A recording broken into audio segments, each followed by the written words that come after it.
Two identical cells, each of EMF epsilon having negligible internal resistance R, are connected in parallel with each other across an external resistance हमें यहाँ पर दिया गया है R। तो हमसे यहाँ पर पूछा गया है what is the current through this resistance। इस प्रॉब्लम में हमें दो आइडेंटिकल सेल्स जिनका EMF हमें इक्वल दिया गया है और हमें उनका इंटरनल रेजिस्टेंस भी यहाँ पर गिवन है और हमें यहाँ पर गिवन है कि वो यहाँ पर पैरेलल में कनेक्टेड है और एक्सटर्नल रेजिस्टेंस R है और हमसे यहाँ पर current through this external resistance R पूछा गया है। तो अगर हम देखें तो सबसे पहले effective EMF of parallel combination हमारा यहाँ पर हम देखेंगे ऑफ सेल्स, तो वो हमारा यहाँ पर एप्सिलॉन आएगा।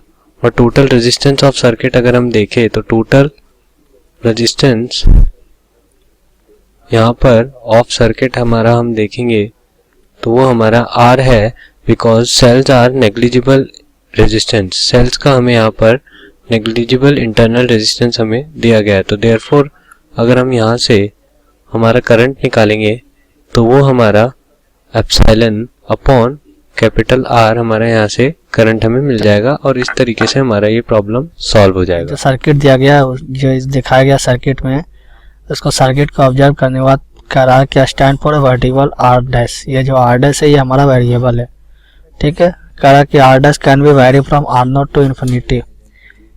R जो है वो R0 से इन्फिनिटी, R डैश जो है वो R0 से इन्फिनिटी की ओर जा सकता है, ठीक है।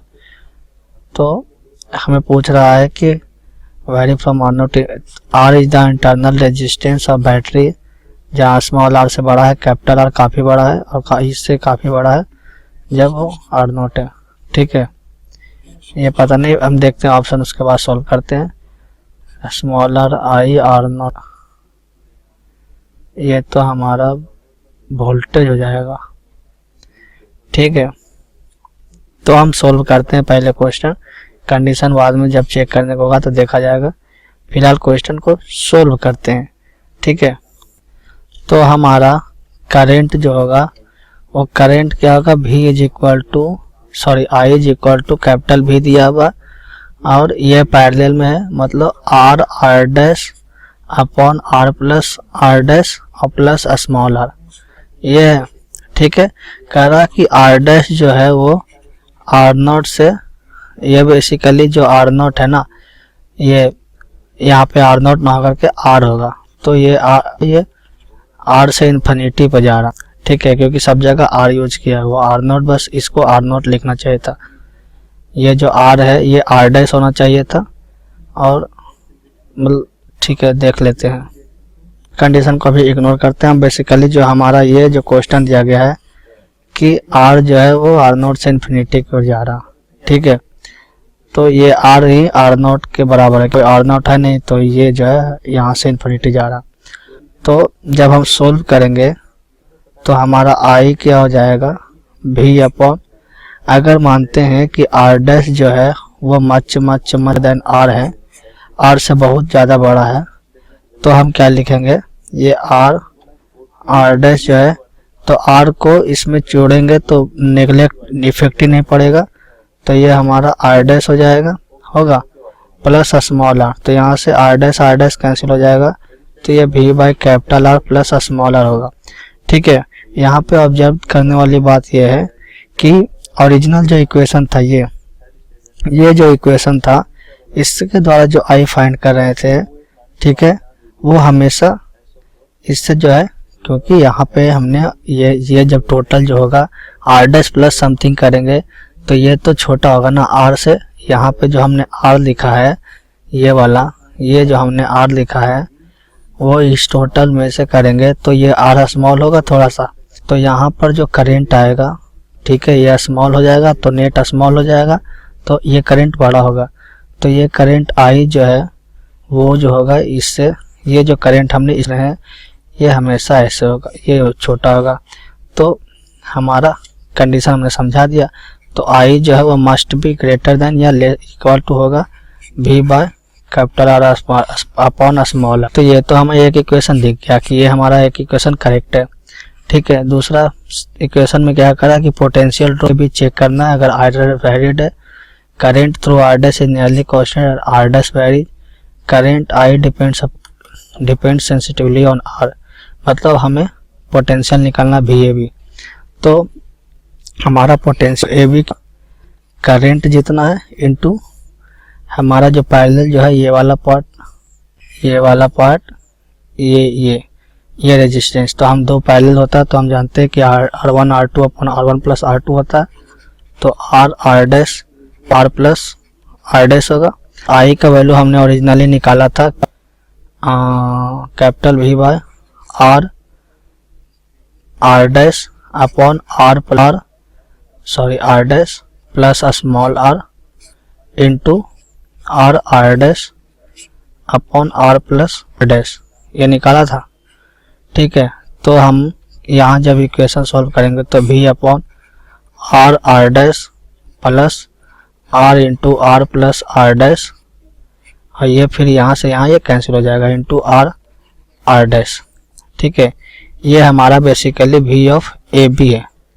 तो यहाँ से क्या कर रहे हैं, कह रहा है कि अगर हमारा ये जो है R डैश अगर हमारा वैरी कर रहा है तो हमारा क्या AB का पोटेंशियल जो है वो अनचेंज होगा। तो ये हमारा कांस्टेंट है, R डैश को वैरी करा रहे हैं, मतलब R डैश जो है वो R से इन्फिनिटी तक जा रहा।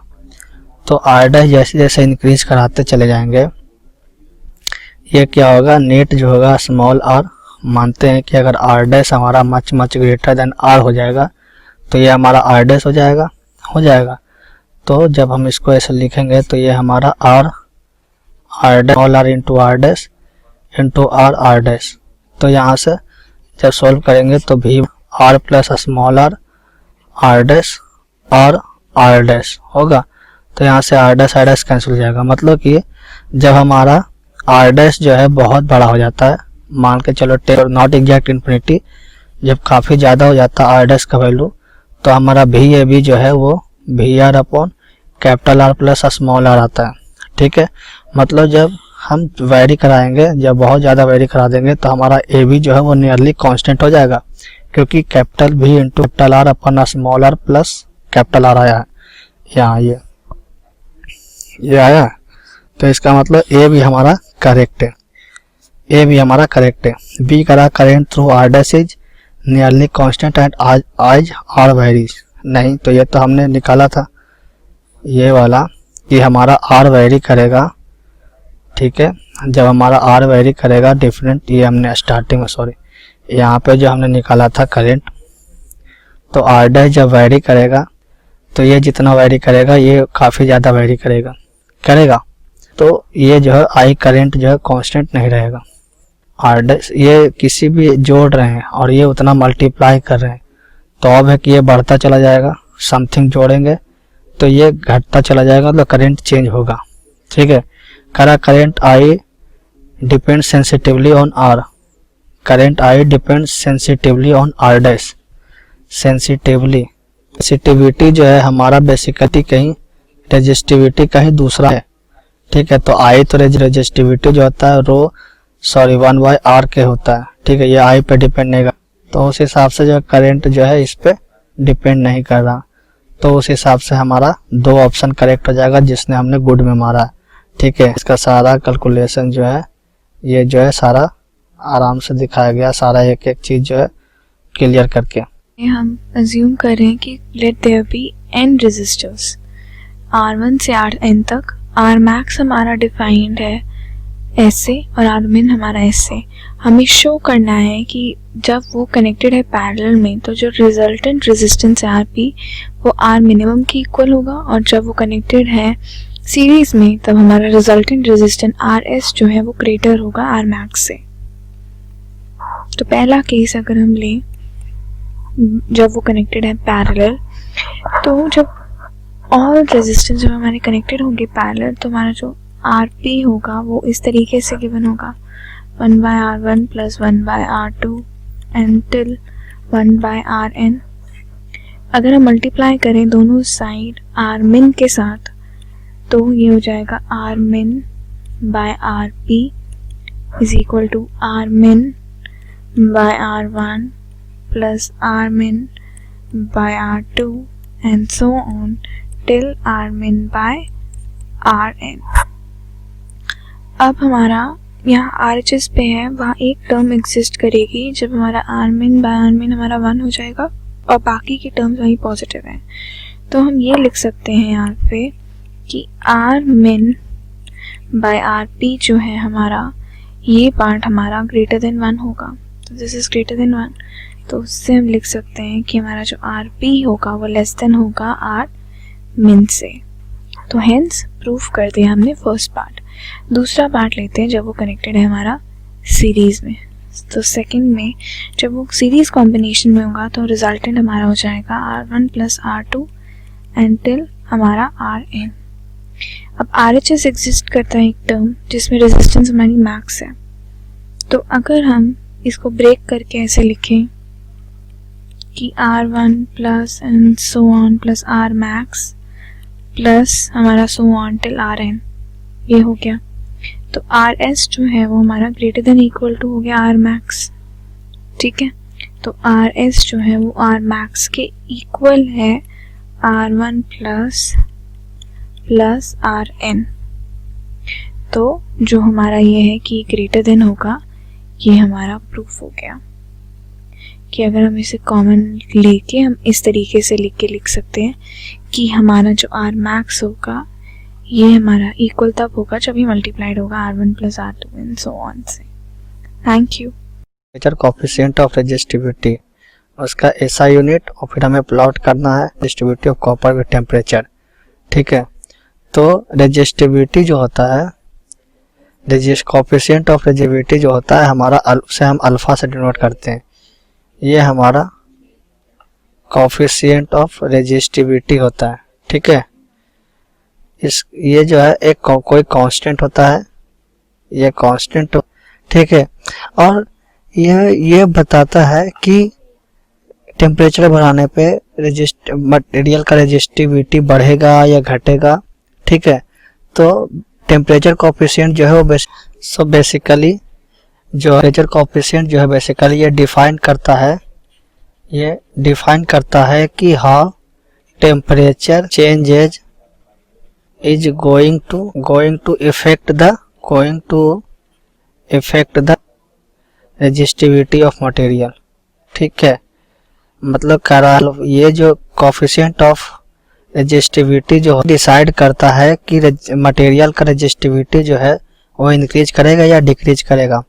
तो हमारा resistivity into 1 plus alpha delta T होता है। यही हमारा जो हम डिफाइन कर रहे थे जो वो यही था, ये हमारा अल्फा, ठीक है। तो हमें पूछा गया है कि plotation of resistivity of copper with temperature. तो कॉपर क्या है हमारा, कॉपर हमारा मेटल है, ठीक। और मेटल के केस में क्या होता है कि अल्फा पॉजिटिव होता है मेटल के लिए। तो इसका मतलब है कि rho is equal to rho naught plus alpha rho naught delta T हुआ।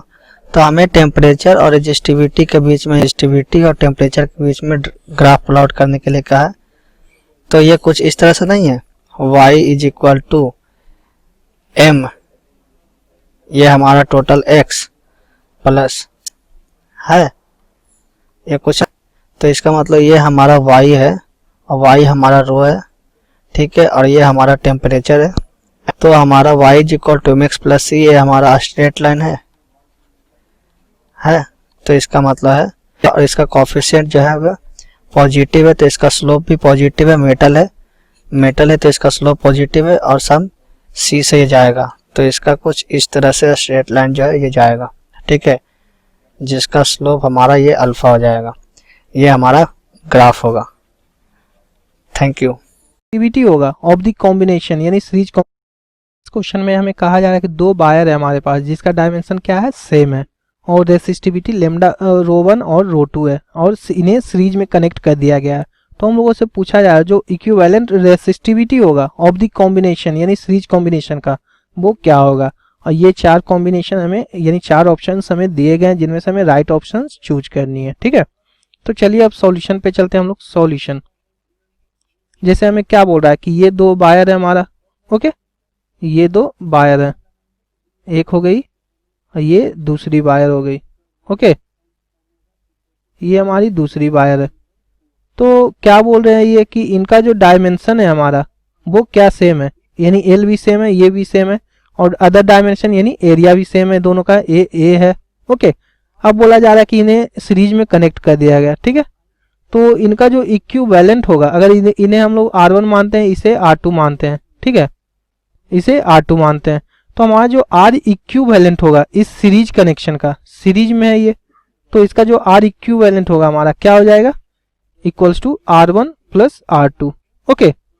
और जो R होता है हमारा क्या हो जाएगा, ये रो, इसी को हम लोग इक्विवेलेंट निकालना, इक्विवेलेंट हो गई इंटू L, ये L थी और ये L थी, जब कंबाइन कर दिए तो लेंथ कितना हो गया, 2L हो गई, तो into 2L divided by area. तो देखिए ये हम लोगों ने क्या किया है, सीरीज में कनेक्शन किया है, तो इसका एरिया ऑफ क्रॉस सेक्शन जो है अभी भी सेम ही है, यानी ए ही है दोनों तरफ, या फिर बीच में कहीं भी कहिए, एरिया ऑफ क्रॉस सेक्शन क्या है, सेम ही है, यानी हम लोग कह सकते हैं ए है, इक्वल्स टू R1 हमारा क्या था, rho, okay, L divided by A, okay, L और A तो सेम है, और इसका रो कितना दिया हुआ है, रो 1 प्लस इसका कितना दिया हुआ है, रो 2, इसका L था डायमेंशन और A area of cross section थी, ओके। तो देखिए जब हम लोग यहाँ से क्या देख रहे हैं, ए कैंसिल हो जाएगा दोनों तरफ, तो A कैंसिल हुई, A कैंसिल हुई, A कैंसिल हुई, ये L कैंसिल हुई, ये L कैंसिल हुई, और ये L कैंसिल हुई। तो यहाँ से हम लोग क्या देख रहे हैं, 2 रो इक्विवेलेंट इक्वल्स टू क्या है, रो 1 प्लस रो 2 है, ओके। तो यहाँ से हम लोग क्या कर सकते हैं, जो रो इक्विवेलेंट है हमारा वो रो 1 प्लस रो 2 डिवाइडेड बाई 2 है, यानी यही हमारा इक्विवेलेंट रेसिस्टिविटी होगी of this series combination, okay. यानी ऑप्शन नंबर जो हमारा बी है वो क्या है, राइट ऑप्शन है, ये हमारा क्या है 1/2 है इंटू रो 1 प्लस रो 2 है, ओके। सो हमारा आंसर ऑप्शन नंबर बी हुआ। क्या मोमेंटम कंजर्व होता है, अगर हाँ तो क्यों, अगर नहीं तो क्यों नहीं। ठीक है, तो मोमेंटम कंजर्व करने के लिए मान लीजिए एक ये वायर है, जब यहाँ से करंट आया उसके बाद डिवाइड हुआ, मान लीजिए 3 जगह डिवाइड हुआ, ठीक है। तो मान लीजिए कि यहाँ से ये I2 गया, यहाँ I4 करंट गया, ठीक है, और यहाँ से वो I1 करंट आ रहा।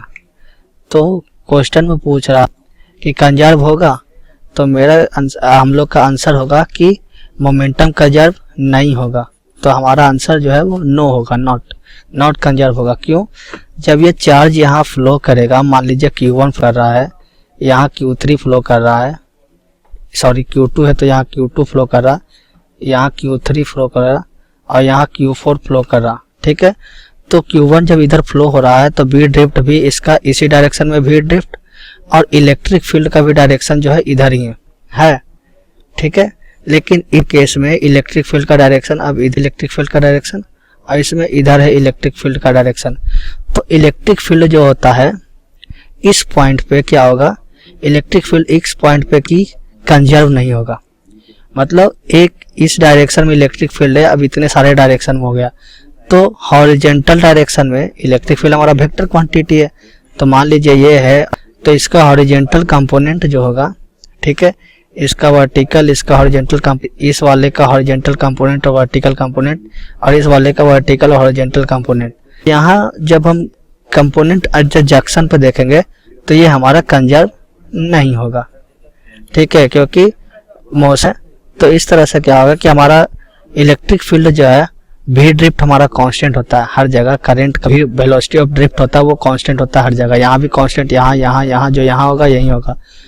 तो चार्ज की फ्लो की वजह से इलेक्ट्रिक फील्ड जनरेट होता है, और इलेक्ट्रिक फील्ड अगर कंजर्व नहीं होगा तो हमारा फोर्स क्या होता है, Q इंटू इलेक्ट्रिक फील्ड होता है, और मोमेंटम क्या होता है, P हमारा होता है dF/dt होता है। तो इसका मतलब अगर ये कंजर्व नहीं है तो ये नहीं होगा, इसलिए हमारा आंसर जो होगा वो नहीं होगा। अगर करंट को हम लोग डबल, इस क्वेश्चन में कहा जा रहा है कि जब हम किसी कंडक्टर में पास करते हैं कुछ करंट, तो हमारा जो राइज होता है उस कंडक्टर में टेम्परेचर का वो 5 डिग्री सेंटीग्रेड से होता है, अब कहा जा रहा है अगर करंट को हम लोग डबल कर देते हैं उस कंडक्टर में, तब हमारा राइज ऑफ जो टेम्परेचर होगा वो कितना होगा। ये 4 ऑप्शन दिए गए जिनमें से हम लोग को फाइंड आउट करनी है राइट ऑप्शन। तो देखिए सॉल्यूशन क्या होगा। जैसा कि हम लोग जानते हैं जो हमारा करंट के कारण जो लॉस होता है, टेम्परेचर राइज होता है, हमारा क्या होता है आई स्क्वायर आर इंटू टी। ये हमारा इतना करंट के कारण हम लोग इतना हीट देते हैं, बट जो हीट लिया जाता है कंडक्टर के द्वारा वो क्या होता है, वो Q इक्वल्स टू कितना होता है m S delta T. Okay, तो यहाँ से हम लोग क्या देख रहे हैं, ये Q और ये Q सेम है दोनों, तो हम लोग कर सकते हैं ये जो हमारा होगा क्या हो जाएगा I square R T equals to M S delta T. यानी यहाँ से हम लोग क्या देख रहे हैं, हमारा जो ये डेल्टा टी है वो क्या है, हमारा डेल्टा टी यहाँ पे हमारा टेम्परेचर चेंज है। Okay, temperature change.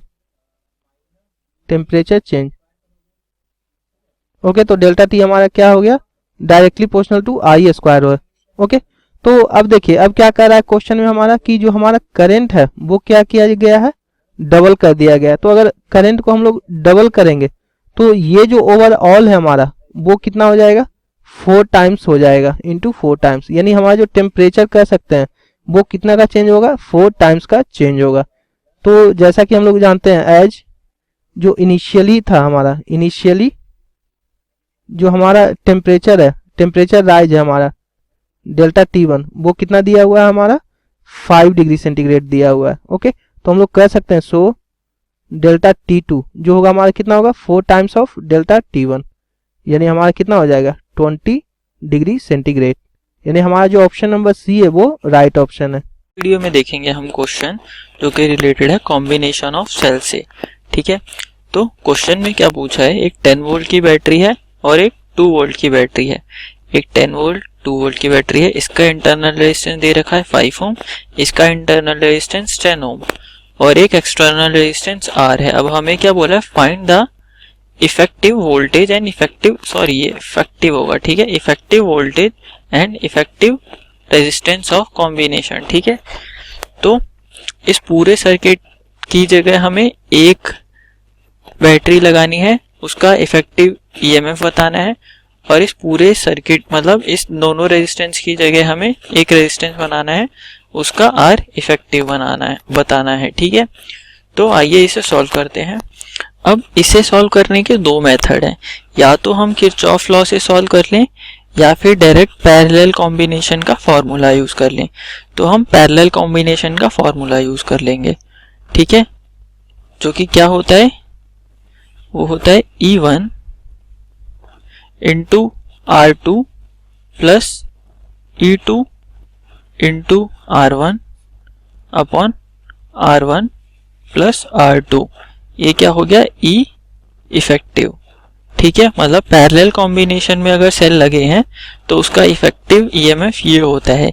लेकिन एक बात और ध्यान रखनी होगी हमें कि ये फॉर्मूला तभी यूज करेंगे अगर इन दोनों सेल्स के सेम टर्मिनल आपस में जुड़े हो। लेकिन हम यहाँ देख सकते हैं इसका नेगेटिव टर्मिनल इसके पॉजिटिव टर्मिनल से जुड़ा हुआ है, तो यहाँ प्लस की जगह साइन क्या आ जाएगा, माइनस। तो हमारा फॉर्मूला क्या बन जाएगा, E1 into R1 minus E2 into R1 upon R1 plus R2। ठीक है, अब E1 कितना दे रखा है हमें, यहाँ R2 आएगा, तो E1 हमें कितना दे रखा है 10 वोल्ट और R2 कितना दे रखा है 5 वोल्ट। तो सारी वैल्यूज पुट कर लेंगे। तो इस इक्वेशन में वैल्यू पुट करने के बाद क्या आएगा, E1 हो गया हमारा 10 इंटू R2 यानी 5 माइनस 2 इंटू 10 10। ठीक है, अपॉन R1 प्लस R2 यानी 15। तो ये क्या हो गया 50 माइनस 20 कितना हो गया 30 और ये अपॉन 15। तो हमारा ईएमएफ कितना आ गया, इफेक्टिव ईएमएफ E इफेक्टिव आ गया हमारे पास 2 वोल्ट।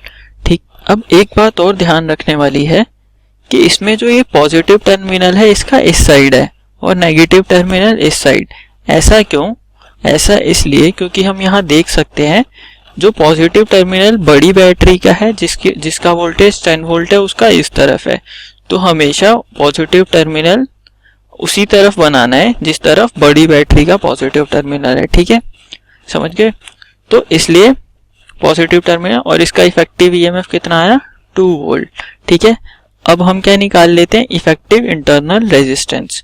तो उसके लिए क्या करेंगे, ये दोनों सिंपली पैरेलल में है तो पैरेलल का फॉर्मूला यूज कर लेंगे। वो क्या हो जाएगा, R1,